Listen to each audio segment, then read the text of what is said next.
Hello everybody from a Nebraska rest stop. I bring to you another video. Van life has been pretty fun. I can see myself doing it for a long time. Oh, what's this, you ask? This is a road atlas that one of my friend's grandparents gifted to me. Thank you so much, Sue Bullman. This is one of those rest stops that's not so tucked away. Usually they're very quiet. This one is conveniently by the road, by the highway, so we get to all hear the sound of trucks. Though it's only been a week since I've been in my van, I have some tips. I know I should be doing it longer before I should be giving out advice, but I wish I had this advice when I was starting out, so I'm just gonna give it to you. So these are things I wish I knew before starting van life. You ready? I am. Let's go. Number one, you should have these three things readily accessible from the driver's seat at all times. Number one, sustenance, food and water. Two, weather protection, whether that be rain or the cold or heat. And three, your first aid kit. Now, I had like half of this ready to go. Like, I had a rain jacket underneath my seat, but not like my cold jacket there. And I had my first aid kit readily available at first, but then I moved it around. And then when my friend drove in the van with me, I forget what happened. I think she like cut her hand or something, or foot. You can remind me, Emily. And I was like, oh yeah, my first aid kit's right here. And it wasn't, so it's lives here permanently now. And then sustenance, which is water and food. Now water, you can live in like, you know, the water cup area, of course. And food, it doesn't have to be all your food. Like, you don't need your meals next to you at all times, but snacks, something that you know that you will crave, having it right next to you, ready to go, is gonna save you. Because let me tell you what, you might find yourself on the highway at times really craving food or just like hungry in general. And it's gonna save both you and the people next to you that are driving if you have it right there, other than, you know, searching for it in your car. Those three things readily accessible from the driver's seat. It's always good. The second thing that I wish someone told me before starting van life is to make sure you have paper towels. I started this trip trying to be as eco-conscious as possible. I just went with 2 tea towels. Those got used very quickly. And then soon, you know, you have to make a sharp turn, or you have to like stop really fast all of a sudden. And water just, you know, things that you forgot were open get spilt all over your car and you have no way to clean them. Just get paper towels, and just one roll will do. That's what I have right now. Sure, you might be a clean person, but you know, your car will make you into a messy person if you go over rough terrain or whatever. It's the car's in charge, so paper towels never hurt. Third thing I wish someone told me before starting was to just get your supplies from the dollar store.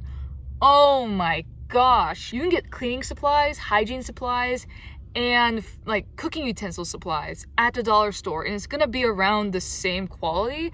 Like, sure, if you want a certain aesthetic or a certain look to a product, go to Target or Walmart. But if you're doing van life, you're probably trying to save as much money just to travel. So your dollar store is the best bet. Like, when I first got my stuff, I got it all from Walmart, which is pretty cheap. It's pretty cheap at Walmart. But then I went to a dollar store recently and I was like, I did not have to spend $5 on a can opener. Sure, it's like not the biggest deal, but when it all adds up, I mean, listen guys, gas is really expensive, so every dollar counts. I say as this huge truck blocks my light from me. Trucks, they think they own the road. It's the minivans who do, guys. Never forget that. Who's taking you to soccer practice? We are, not trucks. I mean, if they were allowed on community roads, I'm sure they would, but they're not, so. The fourth thing that I wish I knew, and luckily I had it, but no one warned me, I just brought it just cause. Opaque duct tape. Not clear. You can't see through it. Is that opaque? Is that the right word? Solid duct tape. A few nights in a row, my window coverings failed me, and I was able just to cover them up, covering the cracks or like where it tore, with the opaque duct tape. So that really saved me at night when you're tired and and the last thing that you want to do is work on a project. The tape covered it for that night, and I'm actually kind of like, not getting scared, I'm like kind of getting anxious because now I'm like, oh, I still have to fix my window coverings.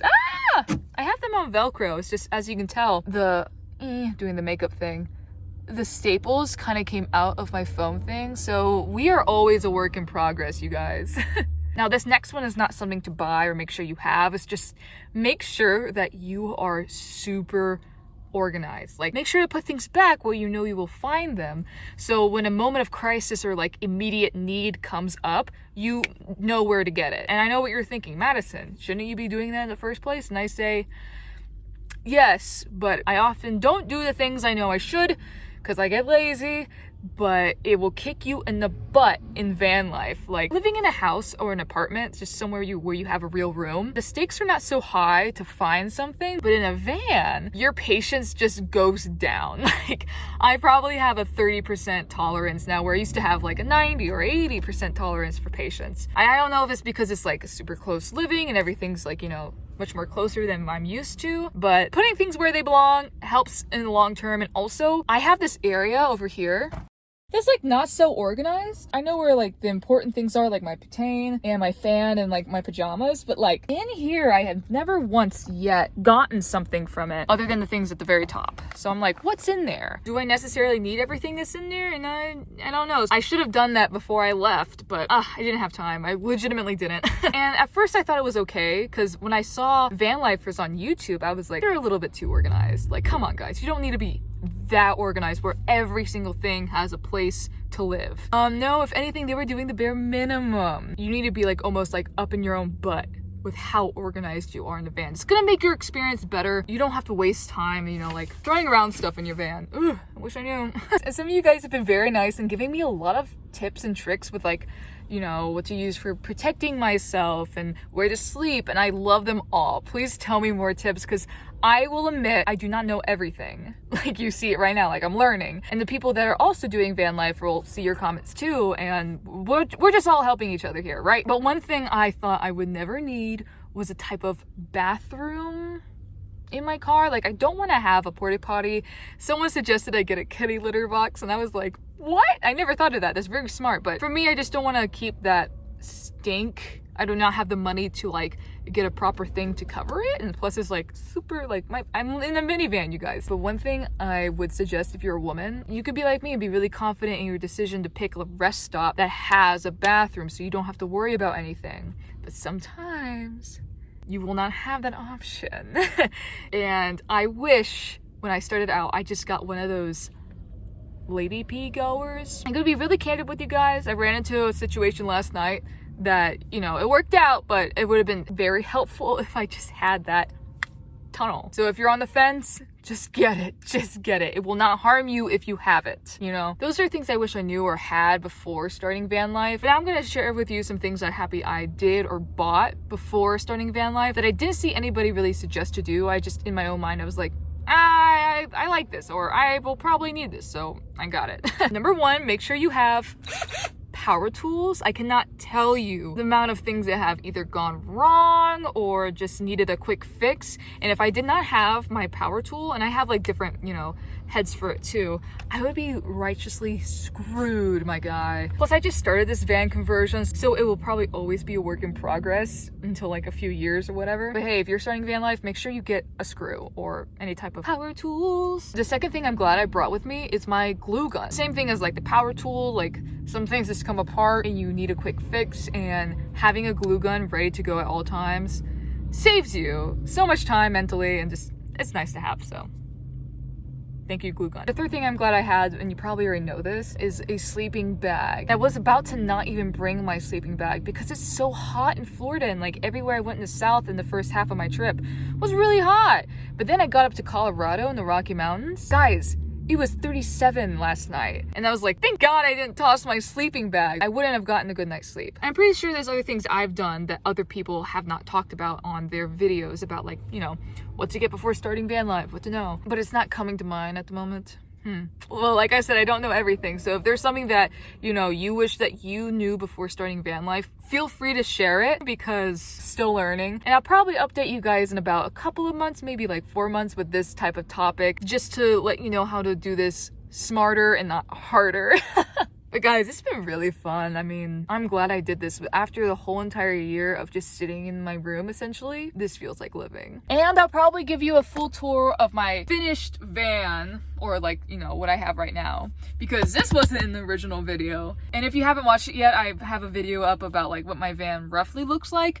Now I just have a Yeti cooler and this nice, oh, a new truck, and this nice tabletop here. That's where I normally cook inside. But you guys, I gotta get back on the road. I have to go 1 or 2 more rest stops down before I can eat my dinner in peace. Because this rest stop, even though it's nice, is really small. And I like the bigger rest stops so I can hide easier. if you know what I mean. But if you're new here, hi guys, I'm Madison, and I am road tripping for the next month. So if you want to see my van life journeys, feel free to subscribe. I would love to have you join me. I'm going to be going to Chicago next.